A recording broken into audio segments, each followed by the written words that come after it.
చేయితు చేయితు.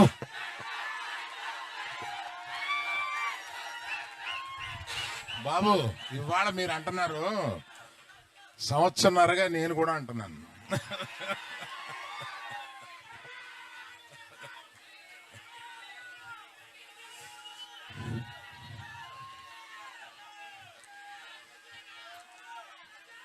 అందరికీ నమస్కారం. ఇక్కడికి విచ్చేసిన మీడియా వారికి, ఇక్కడికి విచ్చేసిన ప్రేక్ష అభిమానులకి, పర్టికులర్గా అక్కినేని అభిమానులకి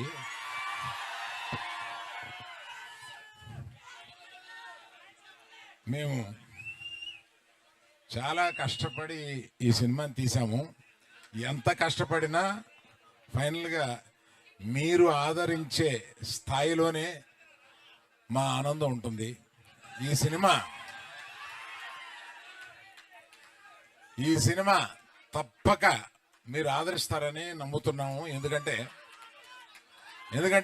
ఎందుకంటే రీజను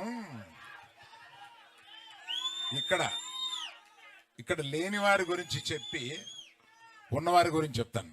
ఇక్కడ చందు మొండేటి ఆయన ఇచ్చిన బేసిక్ కథని చాలా చక్కగా మార్చి అత్యద్భుతంగా మీ అందరికీ నచ్చేలాగా, మీరందరూ ఈ సినిమాలో చాలా ఆనందపడేలాగా, చాలా గుండెల్లోంచి మీకు హావభావాలు వచ్చేలాగా ఆయన తీశారు.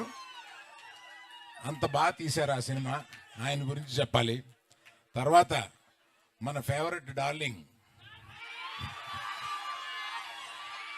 సాయి పల్లవి గారు అద్భుతంగా నటించారు ఇందులో. మనం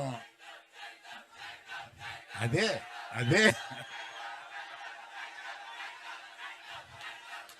సరే, మరి ఆయన గురించి చెప్పాలంటే మీరు ఆగాలి కదా. ఆయన ఏ సినిమాలోనూ ఇంతవరకు నటించని స్థాయిలో నటించారు.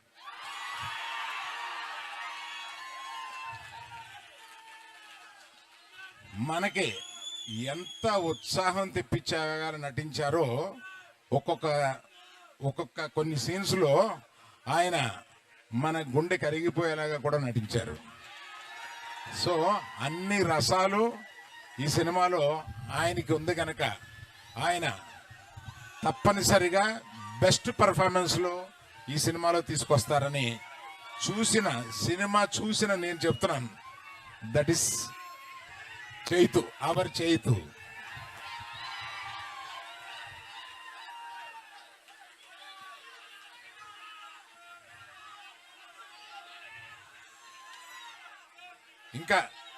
ఇంకా చాలా చాలా మాట్లాడాలని ఉంది, కానీ మాకు మర్చిపోయాను. ఆమె యాక్చువల్గా మాతో పాటు బయలుదేరి రావాల్సిన ఆమె కళ్ళు తిరిగి డాక్టర్ దగ్గర చూపించుకుంటే నువ్వు ప్రయాణం చేయడం కరెక్ట్ కాదమ్మా అని అన్నందువల్ల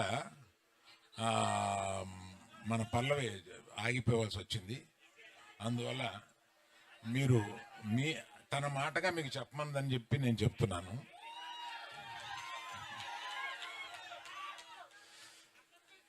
అందరిది చెప్పిన ఈ సినిమాకి ఇంత ఉత్సాహం రావడానికి కారణం మ్యూజిక్. దేవిశ్రీ ప్రసాద్ ఈ సినిమాలో మ్యూజిక్ ని చించి చాటేశాడు. అసలు రీ రికార్డింగ్ స్కోర్ కానీ ఇది కానీ మ్యూజిక్స్ కానీ ఒక్కో పాట వస్తుంటే అన్ని పాటలు హిట్ చేశాడు. So I thank Devi Prasad for bringing so much of energy into the film.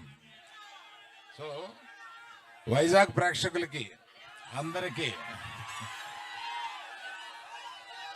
Uttarandhra ప్రేక్షకులందరికీ నేను చెప్పేది, ఇక్కడ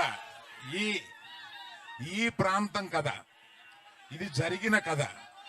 శ్రీకాకుళంలో ఒక చిన్న ఊర్లో జరిగిన కథని, ఆ కథని నిజంగా జరిగిన కథని ఈయన కథారూపంలో పెడితే దాన్ని సినిమాగా మేము తీసాము. తప్పక 7వ తారీఖున సినిమా చూసి మీరందరూ చాలా ఆనందపడతారని నేను వెయిట్ చేస్తున్నాను. Thank you.